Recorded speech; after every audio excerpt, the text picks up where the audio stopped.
चलिए, ये क्वेश्चन कह रहा है, ये एनसीईआरटी का क्वेश्चन है आपका।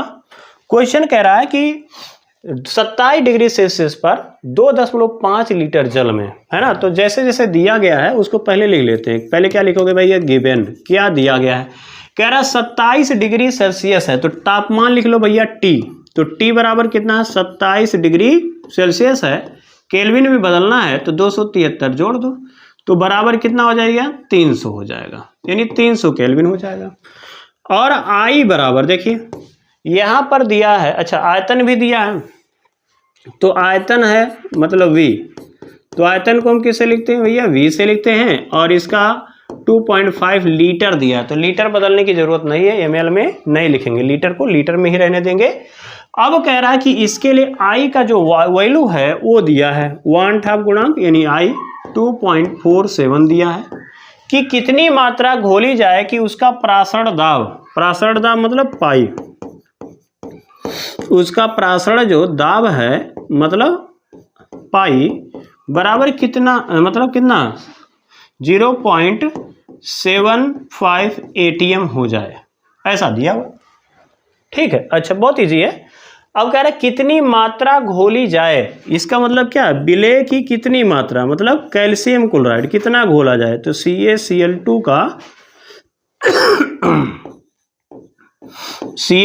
का क्या हो जाएगा, भार दिया हुआ है यानी विलेय है, यानी WB। तो WB बराबर क्या होगा, ये हमें निकालना है। बात क्लियर हुई, समझ में आया। ये कह रहा है 27 डिग्री सेल्सियस पर 2.5 लीटर हमारे पास जल है, जिसमें CaCl2 कितना घोल दें कि उसका प्रासरण दाब भैया 0.75 ATM हो जाए। वैसे एक वायुमंडलीय दाब होता है लेकिन कम हो जाएगा, कह रहा है क्या हो जाए, कम हो जाए। तो कम से हमें क्या मतलब है, निकालना है, बस बात खत्म। कह रहा है कितना घोला जाए, चलो भैया देख लेते हैं कितना घोलना पड़ेगा, है ना। तो इसके लिए हमें प्रासरण दाब वाला फार्मूला लगाना पड़ेगा। क्या निकालना पड़ेगा, प्रासरण दाब वाला फार्मूला। तो कहोगे कि सर प्रासरण दाब, तो प्रासरण दाब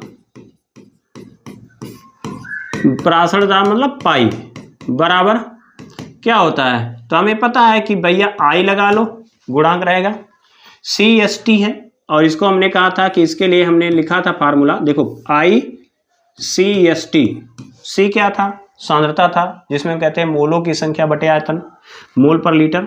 तो उसके लिए हमने फार्मूला लिखा हुआ था पाई बराबर, याद आ रहा हो तो, नहीं याद आ रहा तो ऐसे याद रखें कि ये होता है CST बराबर क्या लिखते थे हम लोग, WB/MB इंटू V लीटर में, S और T, है ना, ऐसा लिखते थे।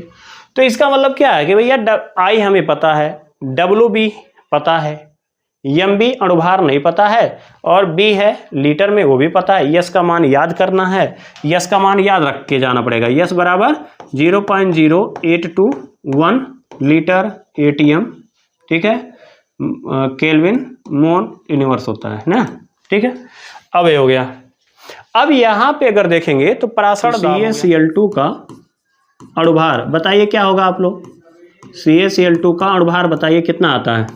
तो कैल्शियम का जानते हैं कितना होता है, 40 होता है, और क्लोरीन का कितना होता है, 35.5।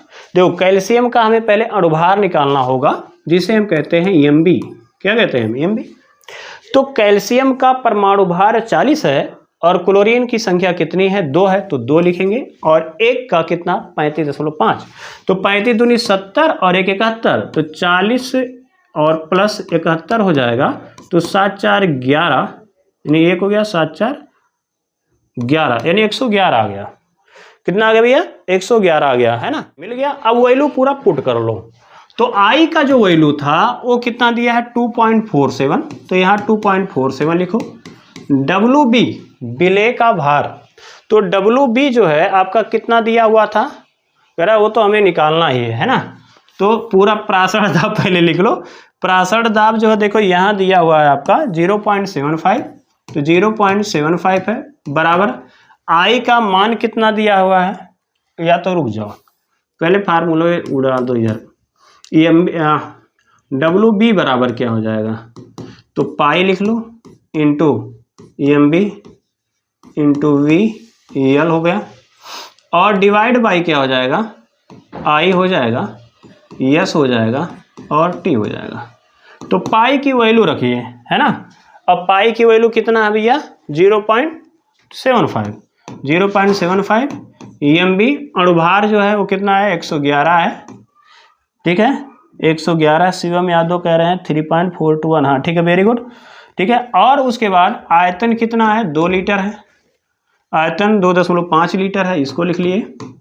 और आई का मान कितना आ गया, तो आई का मान 2.47 है और यस का मान 0.0 हो गया, 821 हो गया इनटू, ठीक है। और वहाँ पे अगर बात करें टी, तो टी कितना दिया, 300 है, तो यहाँ पे हम 300 लिख लेंगे, ठीक है। अब इसी को आप सॉल्व करेंगे WB, तो WB की वैल्यू आ जाएगा 34, ठीक है 3421 ग्राम, इतना आ जाएगा। इसको आप सॉल्व करके एक बार चेक कर लेंगे, ठीक है। तो एक बार इसको जरूर चेक कर लेंगे, ठीक है।